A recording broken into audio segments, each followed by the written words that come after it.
Hey! Nikita Koloff, the Russian Nightmare! And you're watching the #1 show on Long Island with Monty and the Pharaoh. While you're drooling onto your fanny pack / pill holder when I'm trying to ask you a question, Yeah. I can't ask someone to pay for that, nor would your parole officer want to see this.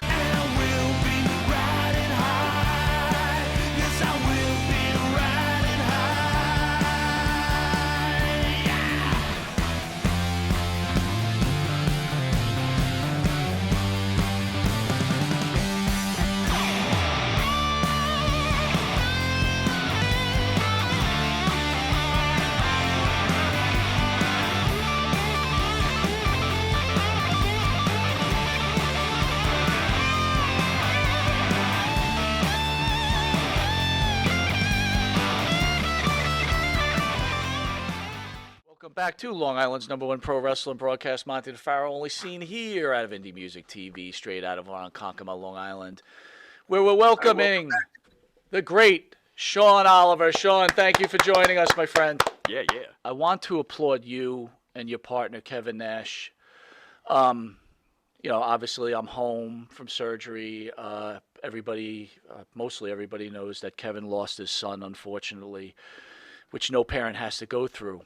But shockingly enough to me, finding out that you guys put on a show, and I got to tell you how emotional for me personally, listening to that show as I'm doing my laps around my backyard, listening to you and Kevin discuss that situation. And I can clearly make this statement that Kevin Nash is 5 times the man I am, because I never could ever do a show after something like that.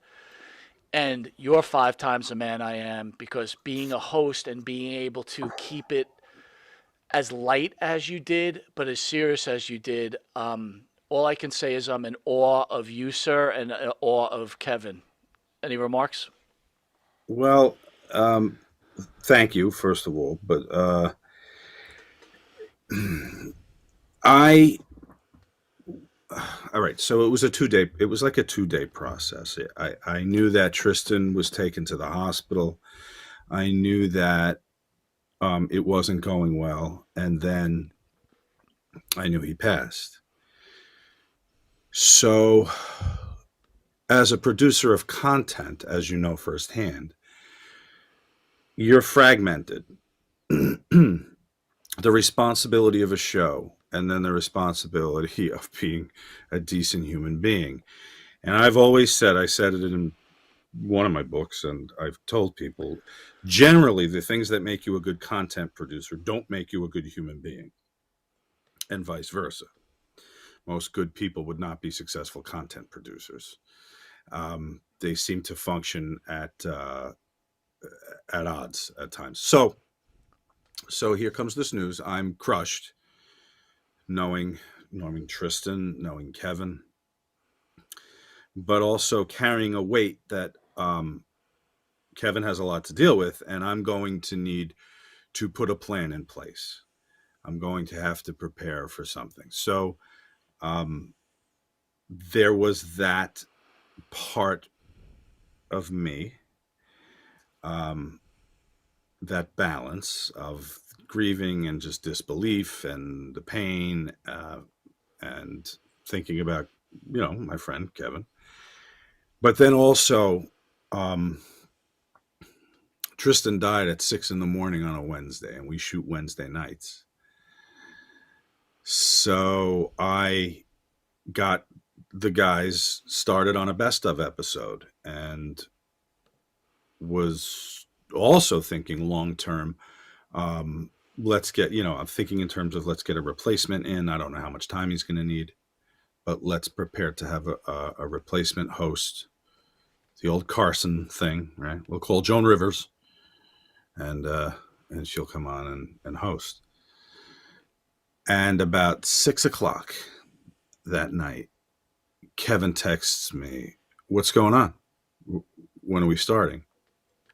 I said, you have the night off, and we're going to run a best of show for Monday. And Kevin said, I have to talk to the world about the death of my son. And I said, okay, I'll set it up. And we went on air without any of the normal segments we do, and we were just going to talk about Tristan and the memory of Tristan. The harder show, believe it or not, was the one that's in the can now for Monday, because a week had passed. And you can't just go back to normal. So it was a toe into the waters of normal, the second show. But that was the hardest for me because, we if you've listened to our show or watched our show, we kind of cover the gamut. There's not unlike you guys. There's politics. There's life stories. There's wrestling. There's whatever we want to talk about. So we knew it wasn't going to be entirely a Tristan show, but of course we're 7 days out, and I realized that the show is kind of functioning as a social experiment too, because fans are in real time with us because we were on air the week Tristan passed. So the shock of that, experiencing Kevin, dealing with it, talking about it, then 1 week out. Now we're 1 week out. And after about an hour and a half, when I was going to sign off, I forget what we were talking about, but I guess it was funny. And I said, Kev, you're laughing. And I wanted him to realize that we were a few steps closer to normal. I don't think you ever get to normal if you lose a child, but we were closer to normal than we were a week ago. And that's, I guess, the expectation. That's what we're all going to learn. We'll get closer to normal with each step. How did you and Kevin come up with the idea for the show? Just curious. In 2018, I found an old pad with notes on it. Let me go back even further. I had a band called Kayfabe Commentaries back in the day, and Kevin was a frequent guest on a lot of our shoot interviews, and fans always talked about our chemistry together, and would share clips about it, and always said, you guys need to do a podcast. You should do a podcast. You should do a podcast. So 2018, we talked about it for the first time. And it's just been, I guess, 4 years of foreplay. And then it was actually Tristan, who's a big podcast fan and had turned his dad onto podcasts. And they would watch, and Tristan would keep saying, I learned this week, by the way, on the show. You could do this, Dad. You could do this. You could talk about this. You could talk about stuff, and you can be entertaining. You could do this. So Kevin was like, "Yeah, I talked to Sean about it," and he was like, "Well, we'll call him now. Do it for real." So Kevin called me and had like a listen. If we're ever going to do this, we have to do it now, kind of thing. And I said, "Okay, well, let's put it together, and I'll shop it around, and we'll see where it lands. Go to the highest bidder." Despite whatever else I did, whatever TV series I had optioned, I had novels out, whatever else I was doing, just when I thought I was out, they pulled me back in. I knew that wrestling was going to come knocking again. Well, I got to tell you, what you built, like we said, was innovative, and it was real production. And I think at some point you might have to cringe when you see some of those shows out there. And like almost any wrestler will do any show now. I guess if you pay enough, they'll do anything, and it just looks like total dog. So I cringe. are you cringing?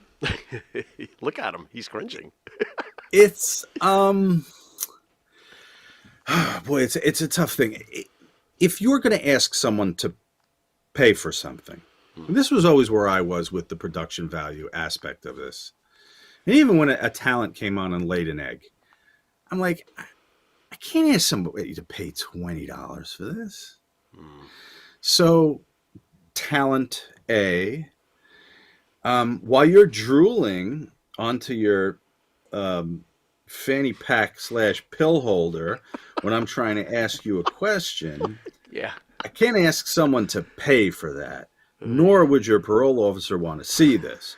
So I'm going to take a loss today and cut you loose to go on your way, and we can do this another day. See, that's kind of funny because differently, what we do is we just let it run.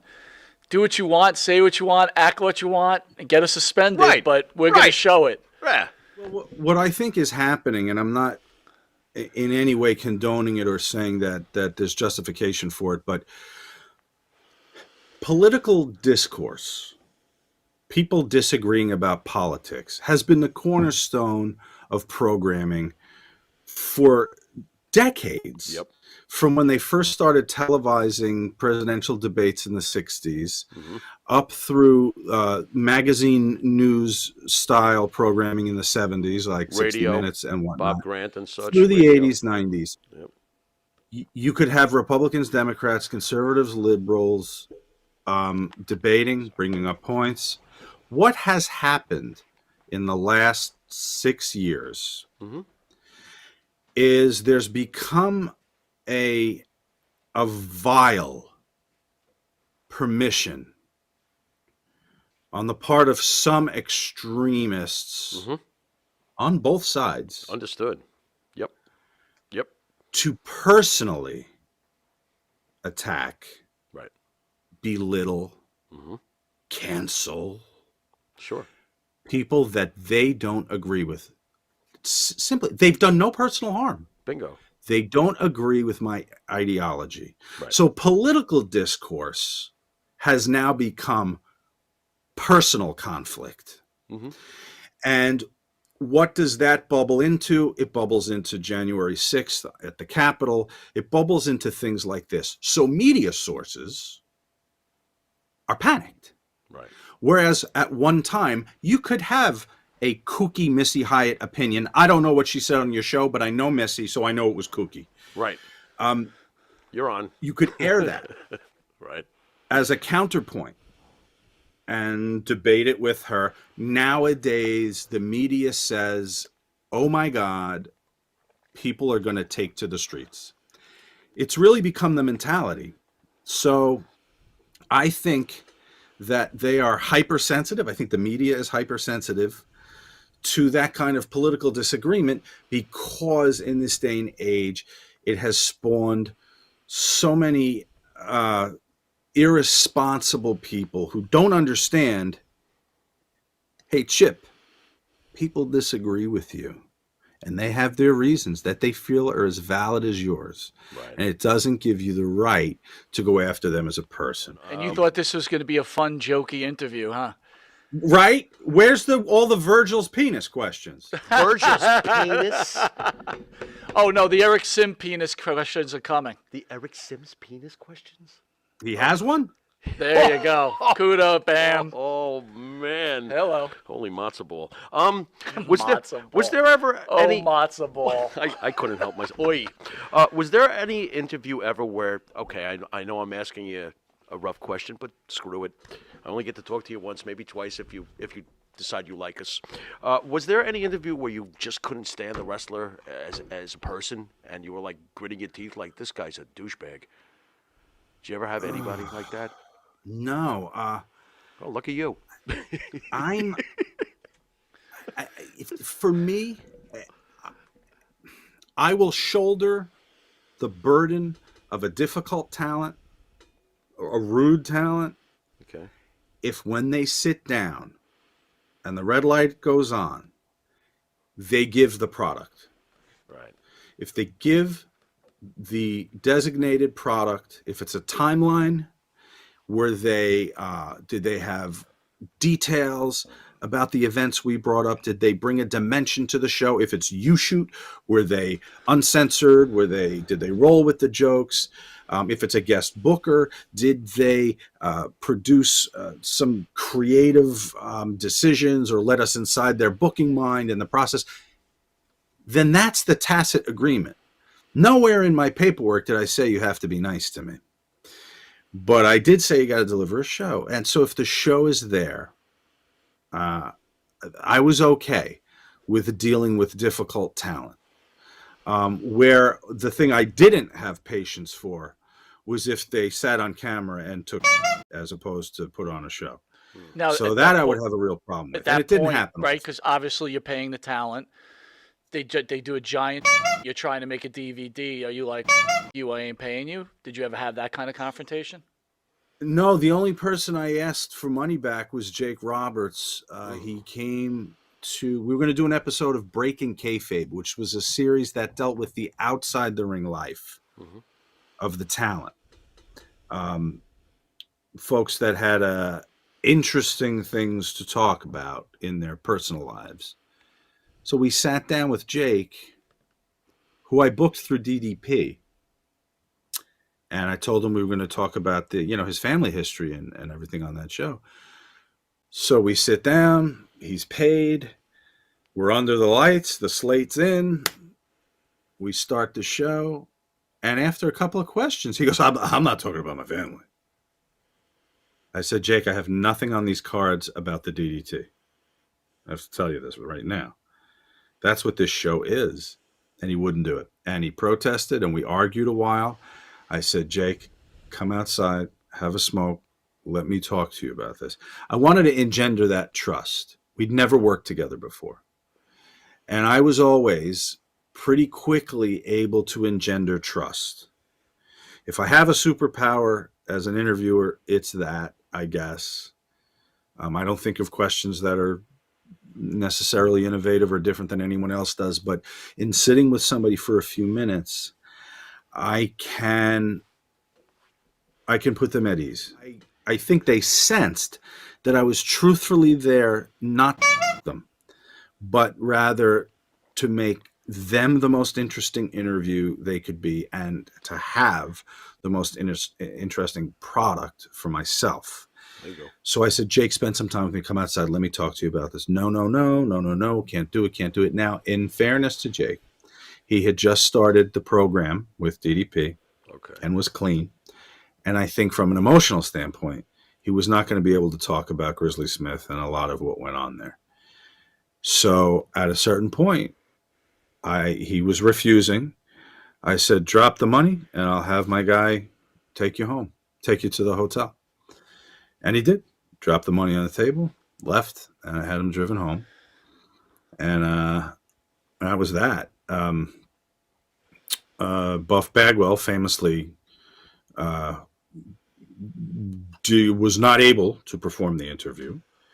I gave him a couple $100 and said, listen, let's get it another time. Don't worry about it. I don't want to put you on camera like this. I said, Marcus, and he got very upset that I kept, that twice I had to stop the interview and say, I can't do this with you. He wanted another chance. He said he'd kick out. I said, all right, kick out. And we gave him some time. Second time was no better. And I said, listen, I can't do this. I said, but Marcus, here's some money. Don't worry about it. We'll you come back. We'll do it again. I have the script. We'll shoot your timeline another time. So he was emotional, and my guys helped him back out and back to his hotel. And he called me the next morning. He was like, hey, I'm sorry, brother. Just a rough night last night, and just want you to please keep that promise to bring me out and get the show. I said, man, that money I put in your hand, I consider a deposit. So yeah, I'm going to bring you back. And about 6 months later, I saw he was coming back, and I called him, and I said, let's get that interview. And he said, well, sorry, brother. He said, they're doing a documentary on me, so I don't do that shooting interview anymore for no money. And I said, okay. I said, I want to remind you that I'm the guy that sat there while you drooled on my camera for 2 hours and put some money in your hand and said, don't worry about it, I'll bring you back. To which he said that in return for that, he would punch my teeth down my throat when he saw me in New Jersey next. One of your greatest interviews was the Roddy Piper, Pat Patterson revelation. How taken aback were you from that, or did you know this was coming? No idea. It didn't even make sense to me when he was telling me. I couldn't get my mind around it. I even reached out afterwards to Dave Meltzer. I wrote him. I said, I got something on tape the other day, and have you ever heard anything about this? And he hadn't, and he said the timeline was a little wonky. Roddy mentions, the Olympic Auditorium in L.A. When he was 15 or 16. Listen, on the set, who am I to argue with him? I wasn't there for it. So I know Connecticut wasn't very happy with it. And at the time, they were promoting Legends House, where Roddy and Pat were together. Right. And I know they reached out to Roddy and said, you better go on some shows and talk about how you were wrong about this. Were you contacted by any chance by WWE? Like, take No. that thing down? What were they going to say to me? I sat there and he he was on an interview show. He told me his story, and that was it. Right. I didn't put him in a lie detector. Yeah. My programming would have been terrible if I put wrestlers in lie detectors. Of course. Ever speak to Vince McMahon? Do you ever? No, I'm still waiting for the interview. He'd get a great interview out of me. There you go. I wouldn't skewer him. I wouldn't even want to talk about the stuff that people are going to. I don't really care whether Mel Phillips was licking anyone's toes in the 80s. I would want to talk to him about the rise in 84. The rise of Mel Phillips? No doubt there was a rise in Mel Phillips. I'm sorry. But I would want to talk about the rise of the company. Yeah. And just how that all came together, the Cyndi Lauper and Hogan and the merchandising and buying out the cable the smaller stations and going national. I could spend 5 hours talking to him about 1983, 4, and 5 in WWE. So Vince, when you call, that's what we're going to cover. There you go. Right, don't worry about it. I don't care about $12 million checks, whatever's going on over there. I don't care. Do you have a favorite interview? Is there anything that makes your old warm and fuzzy in your tum-tum, as has been said?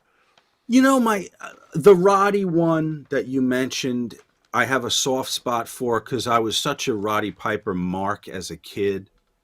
I valued the workers that were captivating and charismatic on the microphone. I don't care that Roddy had a 4-move set. That it wasn't important to me. And guess what? It wasn't important to all the arenas he was selling out and the pay-per-views, including the first WrestleMania, which put WWE on the map as far as that format went, the periodic pay-per-view. If I was able to access the fan in me, if I knew the talent I was sitting with from my days watching them, it made for a better interview. So the interview was more entertaining. I was able to find follow-up questions and talk about things beyond the research that we had on paper because I might have remembered this person from my days as a fan. Yeah. So I guess that dimension was accentuated a bit. Does Paul Heyman kind of absorb all Todd Gordon's glory in the eyes of the public? Because it almost seems like Todd Gordon's like Abbott, and Paul's clearly Costello, and everybody knows Costello and laughs at Costello. But it seems like what would ECW be without Todd Gordon? It wouldn't be. First of all, there you go. He started it in 1992. His booker, Eddie Gilbert, his first booker, brought his friend Paul down to the TV tapings in Pennsylvania. And good guy, personal guy, really smart. Heyman, I mean, my God. And Todd put him on TV doing a manager thing. And Paul, from the beginning said, don't pay me. I'm coming down with Eddie, and I'll do some stuff for you here, but don't worry about it. Don't pay me. And they'd formed a friendship, and really that was the foundation of the Todd and Paul story, was their friendship, and just an amazing team for that product. They were perfect for that ECW product. Okay. Sean, I know that you are a novelist of horror, and you have 3 books out currently regarding thriller/horrors. So you wanted something out of left field, and you didn't want something to go off the rails. Too late. Have you seen Halloween Ends? That's the I Pharaoh's did. final question? It is, and he's got an answer. What a steaming pile of an right? I hope.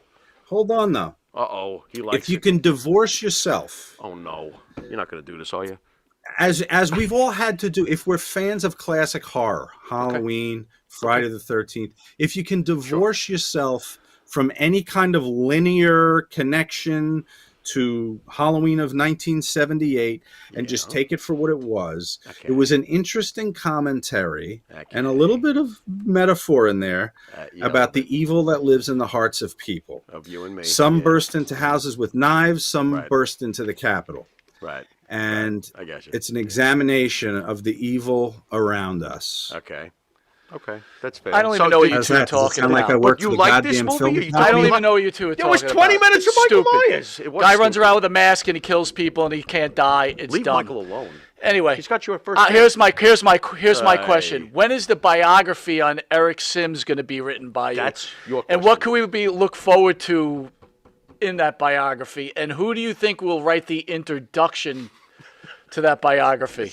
Off the Now, wall. I'd that's be a happy. question. I'd be happy to write the introduction of the 7-page pamphlet called "The Eric Sims Story." You'll love Chapter this. 1: Erectile dysfunction. Ooh.